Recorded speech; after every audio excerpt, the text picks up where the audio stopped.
Welcome to Module 10, the Resource Management Dashboard. Now, the Resource Management Dashboard supports the ability to manage a resource request and also show its relationships to an expense authorization form, a mission, procurements made against that resource request, being able to see if resource tracking and deployment for equipment, services, and goods, and other kind of supporting documentation.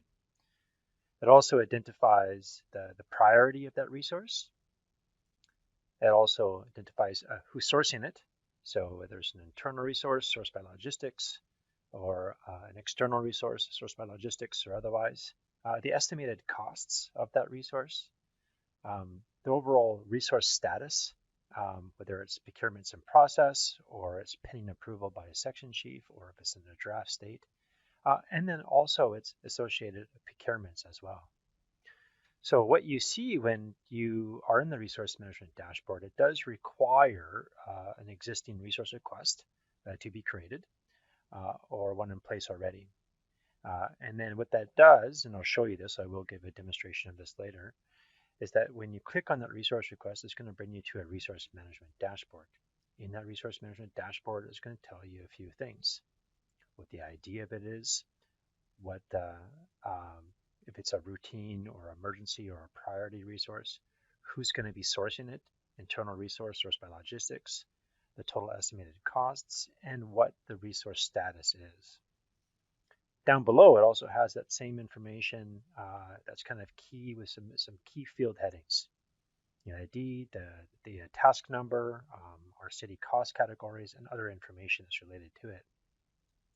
And then the overall resource itself, in which you can click the pencil icon to view it, or edit it as necessary if you're going to approve it or add other information.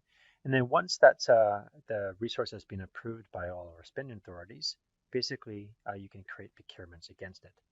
And that's going to identify what you procured, the cost centers, the orders, the grand totals on all those items, and then that information is being summed into what the grand total is. So this is your estimated cost, and this is what you have spent against that resource. And I'll go through each one of these tabs in the resource management dashboard for reference. If you go to the expense authorization form, now an EIF is really to use determine financial eligibility from the province, that being ENBC, to cover costs so the city can be reimbursed through a claim submission process. Now, the EAF process supports this ability to confirm cost eligibility in reimbursements. Now, expense authorization forms are managed by the finance section and the finance chief and are created on the incident management dashboard. Now, the resource management dashboard identifies if there's an existing relationship to an EAF. And then always when in doubt, create an EAF or call the pre-audited firm. And once again, this is really managed by the finance section. But in here, it will show its relationship. So if an EAF, has been approved or has information to it, shows what the ID is, what the amount was requested, what we are actually approved not to exceed, date and time it was sent to ENBC, and then some other elements. And you can also view and that information within the EAF as well.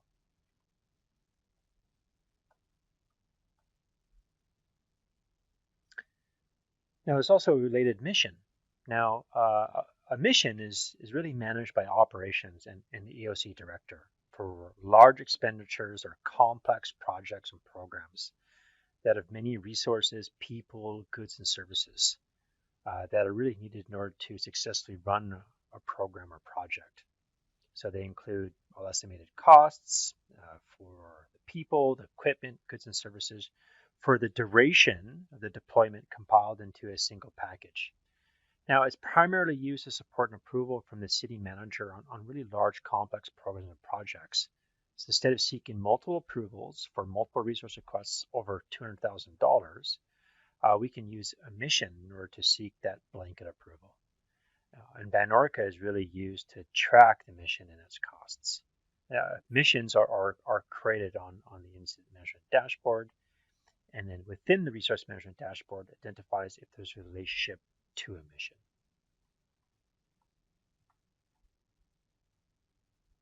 Then there's also resource tracking. Now the resource tracking and deployment tab is really used to track the status and location of resources, including the equipment, goods, and services. We don't usually track consumables such as food or sand or that type of things. It's mostly things that we want to make sure that we have an eye on. And this is really managed by our procurement branch in the resource tracking unit. And so in the resource tracking unit creates resource tracking entries for resources that need to be tracked. And once again, it's usually as equipment, people, or services. If we are tracking resources, the resource tracking unit does need to work very closely with our operations arm to understand the deployment of that particular resource and its overall status. So this can be used to help support that ability, and it shows the relationship to this as well against a particular resource. And there's also the system activity and attachments. Now, the system activity and attachments tab just shows system interactions that are related to a resource. And there's also automatic documentation that is generated for a resource request in EAF when they're approved. Now, these documents are also accessible in the attachment sections within the resource request in EAF, which you can further view in those modules. I also want to show a quick demonstration of what all this looks like as well. So as logged onto VanORCA, I can go to my resource request tab. And then if I'm creating a resource request and I fill out the form, as necessary, it will bring me to, once it's completed and I save it, it will bring me to the resource management dashboard. I'll go to one that's already in place already, and I'll use this procurement and process. So if I click that resource request, it's going to bring me to the resource management dashboard, in which I can see, all the relevant information regarding this resource. I can go into the resource request itself, and I can click the pencil icon, and I can view the information that was submitted as part of this request. Who submitted it, the operations, who's going to, the request details, the overall status of it, where it needs to be delivered to, any attachments that are necessary. And I can also see the full approval process as part of it as well, how it went up the chain to the section chief, to logistics, finance, and the overall history of that approval as well, stored in here, and any kind of cost associated with this. That information is really kind of tied to the resource.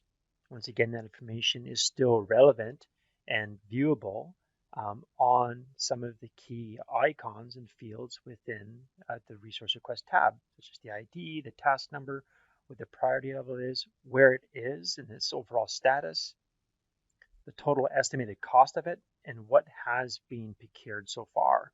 So it was $144,000 for the total estimated cost, but the grand total of this is actually $161,280, and that's due to taxes. And there's also related EAF associated to this as well. And then who's basically sourcing it.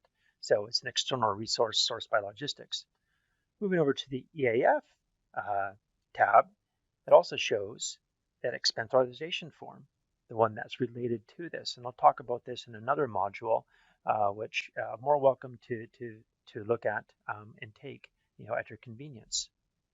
So this shows the overall status of the EAF, what the EAF is, the amount that was requested for, the provincial operating costs, operations, and basically from the standpoint, we're still waiting for EMBC to approve this overall EAF.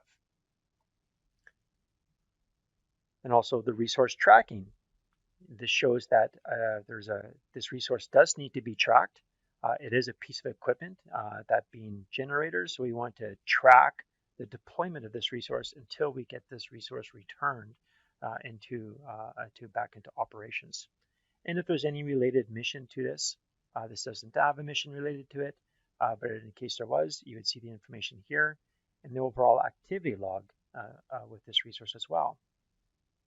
It shows it went to a draft state, and then the two documents that have been generated as kind of part of this. Now, one thing to note as part of the resource request is going back to the first initial tab, is that there's also a procurement. And this is also in another module that you can also take there in line of how to create and update procurements. But anything that I've procured against this resource is also generated here as well. So I can click the plus icon, and then what's going to happen is going to open up a form, and then I can enter in the content against what I've procured against this resource. So in this case, I've procured some equipment. It's assigned to a particular inventory planner and buyer. I've ordered 4 600 kilowatt generators, the vendor contact information, estimated date and time of arrival and deployment, the payment details issued by a PO. Here's the PO number, the invoice dates, and then the SAP account codes and orders. So our GLs, our emergency cost center, emergency Z order numbers, and who's responsible for those invoices. The overall cost breakdown, if there's any tips applied to this, the delivery costs, your taxes, and then overall information that's kind of summed up as kind of part of that.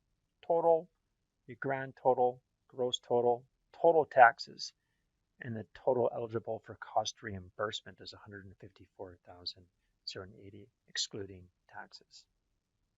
So that information is also accessible here in the procurement section, which will also be related into another module about procurements, which you're welcome to take. And that concludes the overall resource management dashboard in this module. Thank you.